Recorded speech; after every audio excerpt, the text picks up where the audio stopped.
இந்த ஸ்தலத்தில் என் நாமம் விளங்கும்படி நான் தெரிந்து கொண்ட என் ஆலயத்தில். அல்லேலூயா. வேதம் சொல்லுகிறது, இந்த கல்லின் மேல் என் சபையை நான் கட்டுவேன். அல்லேலூயா.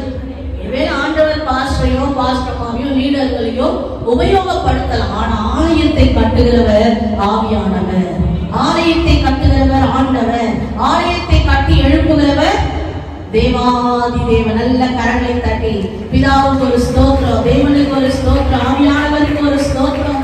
அல்லேலூயா. வேதம் சொல்லுகிறது 2 நாளாகமம் 6:39 இந்த இடத்துல வந்து யாராவது தன் பாவத்தை அறிக்கையிட்டு சோமனா அவங்க பாவத்தை நானு மன்னிப்பேன். அல்லேலூயா. வாசிங்க.